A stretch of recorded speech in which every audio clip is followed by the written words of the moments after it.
Hello दोस्तों, स्वागत है आपका अपना यूट्यूब चैनल एजुकेशन क्लासेस 399 में। आज हम देखेंगे प्रश्नावली 1.2 का क्वेश्चन नंबर 3 से। चलिए स्टार्ट करते हैं। आज का क्वेश्चन क्या है, देखिए क्वेश्चन नंबर 3 है, अभाज्य गुणनखंड विधि द्वारा निम्नलिखित पूर्णांकों के एचसीएफ और एलसीएम ज्ञात कीजिए। पहला क्वेश्चन है 12, 15 और 21। चलिए इसका हम सोल्यूशन करते हैं। नंबर का क्या है, 12, 15 और 21।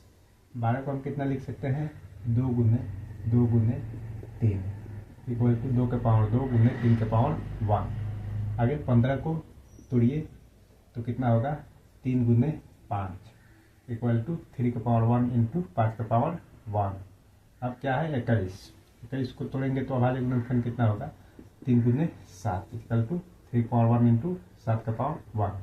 तो एचसीएफ बराबर क्या हो जाएगा, एचसीएफ बराबर क्या होगा, तीनों में वो अंक होना चाहिए और तीनों में अंक मिलना चाहिए और छोटी वाली घात होना चाहिए। तो 2 इसमें है नहीं, इसमें भी नहीं, इसमें है, इसमें नहीं है, इसमें नहीं है, 3 इसमें है और इसमें है, यानी कि 3 आ जाएगा हमारे तीनों में। 5 इसमें है, इसमें नहीं है और इसमें नहीं है, केवल 3 ही हमको दिखाई दे रहा है कि तीनों में है। तो 3 का पावर 1 ले लेंगे इक्वल टू 3। एचसीएफ हमारा कितना है, 3। अब देखिए एलसीएम कितना हो जाएगा, एलसीएम जैसे कि ये तीनों मिल रहा है, तीनों में है 3 का पावर 1, तो 3 का पावर 1 लिखेंगे इंटू 2 के पावर 2 इंटू 5 का पावर 1 इंटू 7 का पावर 1। बचेगा कितना, गुना करने के बाद कितना आएगा, 3 के 3, 2 का पावर 2 करेंगे तो 4 गुने 5 गुने 7 कीजिए गुना, 4 किया 12, 12 पच्चीस 60, 7 सत्ते 7 42, 420। यानी एलसीएम हमारा आया 420 और एचसीएफ कितना आया, 3। आगे देखिए दूसरा क्या है, 17, 23 और 29। तो 17 को अभाज्य गुणनखंड तोड़ेंगे तो कितना होगा, 17 गुने 1।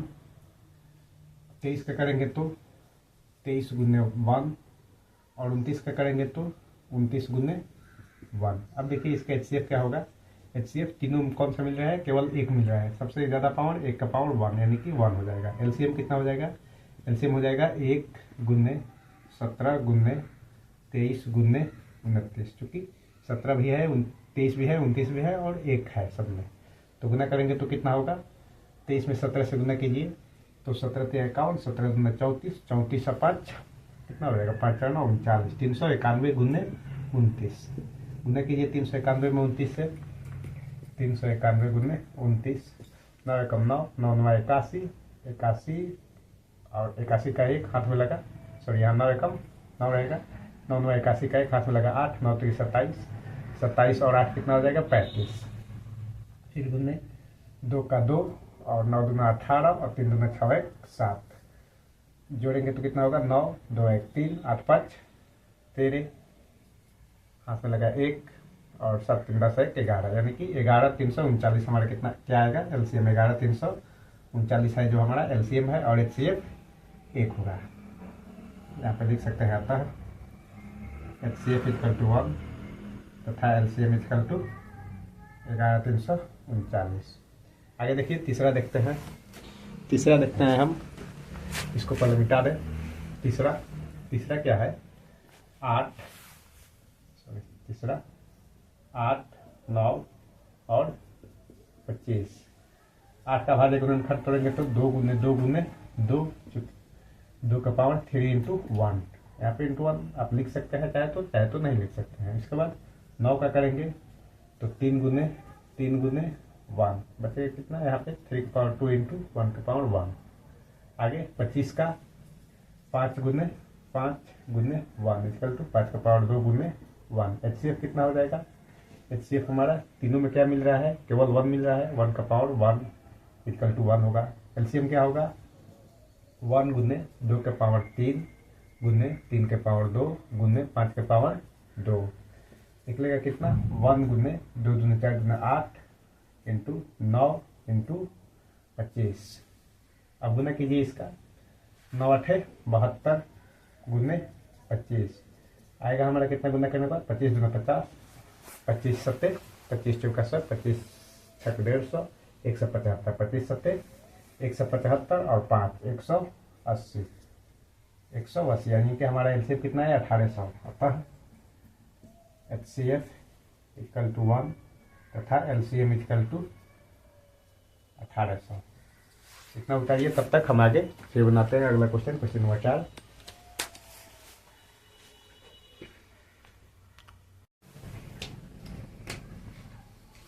चलिए अगला क्वेश्चन देख रहे हैं। अगला क्वेश्चन है हमारा क्वेश्चन नंबर 4। देखिए क्या बोल रहा है। HCF ऑफ 306 और 657 इक्वल टू 9 दिया है, तो LCM ऑफ 306 657 ज्ञात कीजिए। मतलब क्या है कि HCF इतना का 9 दिया है, तो LCM इतना का ज्ञात करना है। चलिए इसका सोल्यूशन करते हैं हम। देखेंगे क्या दिया है HCF ऑफ 306 और 657 इक्वल टू 9 है।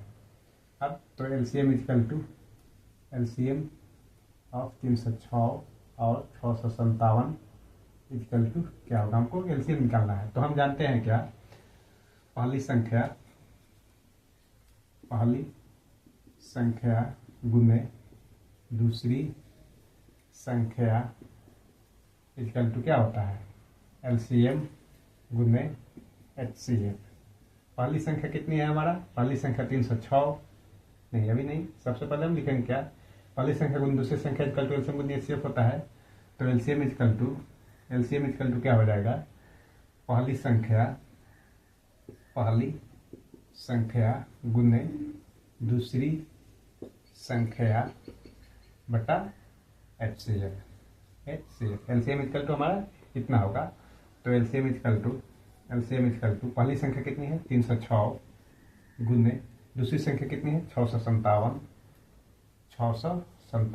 बटा HCF कितना है 9। तो हम 9 से इसको काट दें, 9 3 27 और 9 चौके 36। तो LCM बराबर 34 गुने 657, बचेगा कितना 657 में 34 से गुना कीजिए।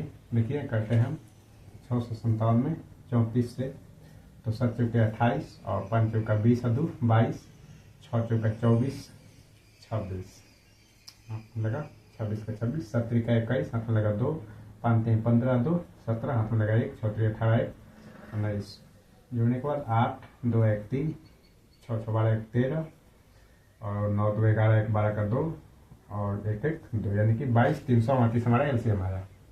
LCM इक्वल टू 22 338, यही हमारा जो होगा फाइनल आंसर होगा। LCM कितना है 22 338। चलिए इसको उतारिए, इसके बाद हम आगे अगला क्वेश्चन बनाते हैं। क्वेश्चन नंबर 5 क्या है, इसको उतारिए।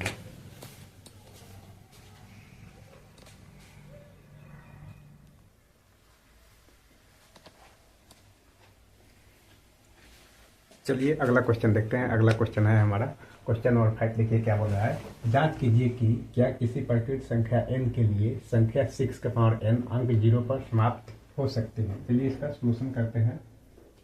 लिखेंगे क्या, 6 का पावर n का अभाज्य गुणनखंड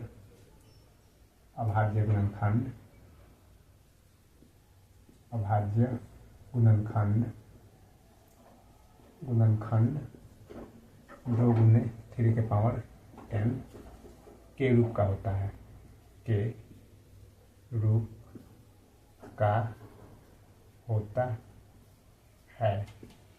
परंतु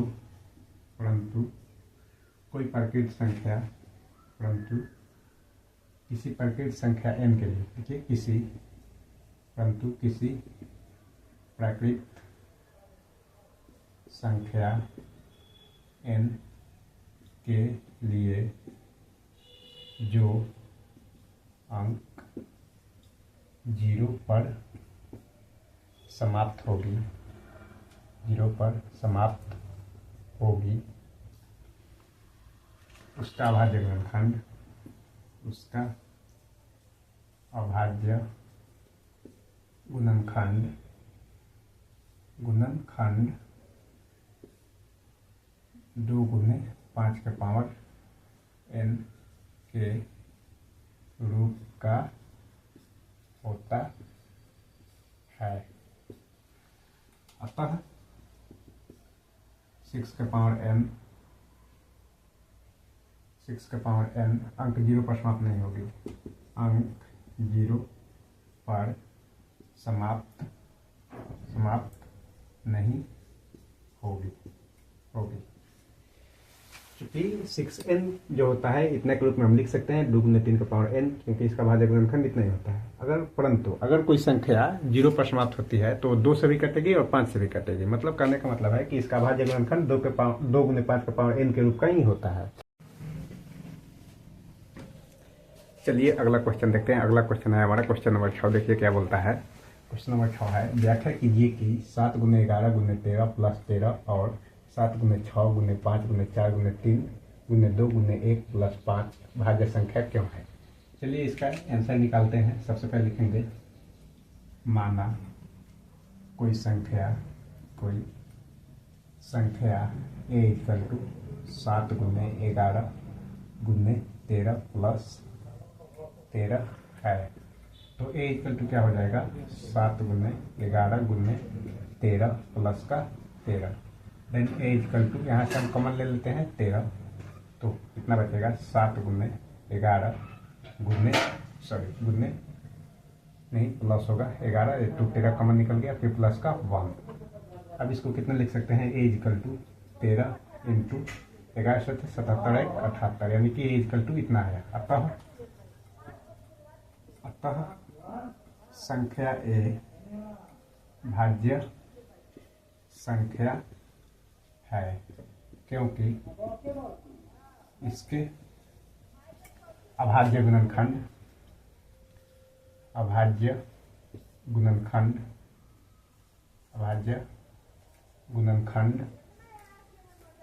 एक को छोड़कर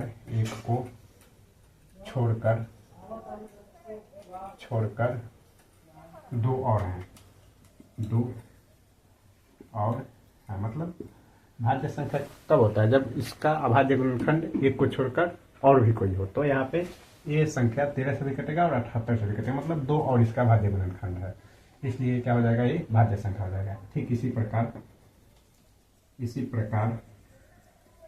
प्रकार मान के चलिए b कोई संख्या है और ये कितना है, 7 गुने 6 गुने 5 गुने 4 गुने 3 गुने 2 गुने 1 प्लस का 5 है।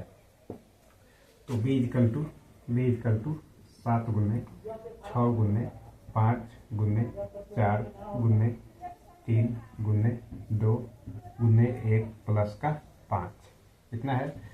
तो यहाँ से क्या ले सकते हैं कॉमन, इसमें भी 5 है और प्लस का भी 5 है, तो 5 हम कॉमन लेंगे तो बचेगा कितना, 7 गुने 6 गुने 5 तो कॉमन निकल गया, फिर 4 गुने 3 गुने 2 गुने 1 प्लस का 1।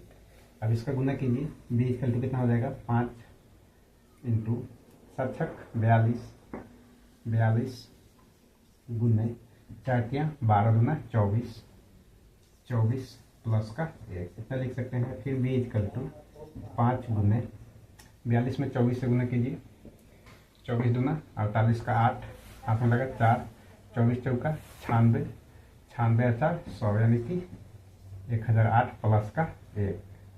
फिर b इक्वल टू कितना हो जाएगा, 5 गुने 1008 और ये कितना हो जाएगा 1009 प्लस का 1 जोड़ेंगे तो 1009 हो जाएगा। अतः संख्या b एक भाज्य संख्या है, क्योंकि इसका अभाज्य गुणनखंड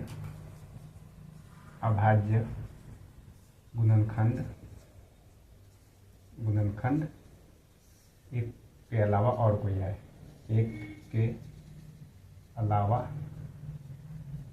2 और है, 2 और हैं। चलिए इस तरह से अपना 6 नंबर भी क्वेश्चन समाप्त हुआ। चलिए इसके बाद 7वां क्वेश्चन बताएंगे, इसको तब तक उठाइए।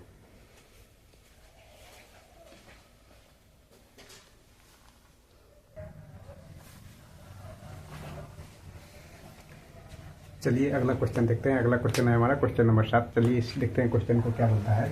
किसी खेल के मैदान में चारों ओर एक वृत्ताकार पथ है इस मैदान का एक चक्कर लगाने में सोनिया को 18 मिनट लगते हैं, जबकि इसी मैदान का एक चक्कर लगाने में रवि को 12 मिनट लगते हैं। मान लीजिए वे दोनों एक ही स्थान और एक ही समय पर चलना प्रारंभ करके एक ही दिशा में चलते हैं। कितने समय बाद वे पुनः प्रारंभिक स्थान पर मिलेंगे। चलिए इसका सलूशन करते हैं।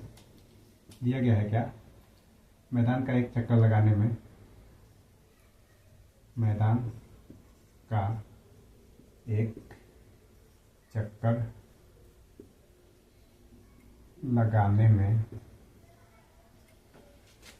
में सोनिया को 18 मिनट लगते हैं। 18 मिनट लगते हैं, जबकि रवि को 12 मिनट लगते हैं। कहाँ गया रवि को 12 मिनट लगते हैं। 12 मिनट लगते हैं। तो बताना क्या है, कितने समय बाद वो प्रारंभिक स्थान पर मिलेंगे। लिखेंगे प्रारंभिक स्थान पर मिलेंगे वे दोनों पुनः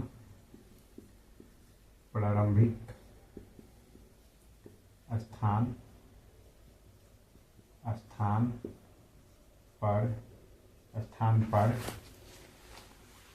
एलसीएम ऑफ 18 और 12 मिनट बाद मिलेंगे।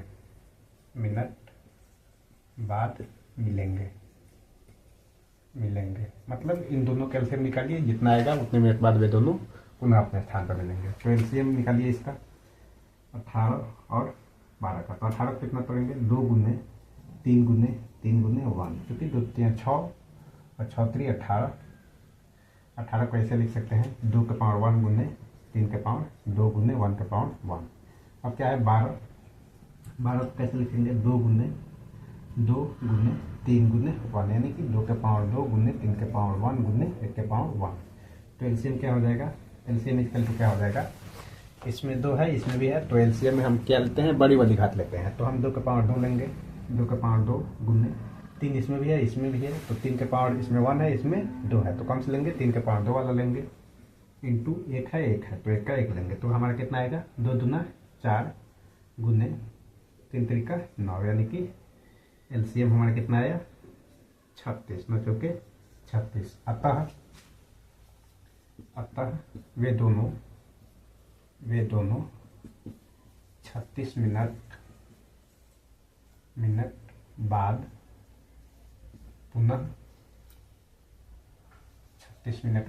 पुनः प्रारंभिक स्थान पर मिलेंगे। अतः वे दोनों 36 मिनट बाद पुनः प्रारंभिक स्थान पर मिलेंगे।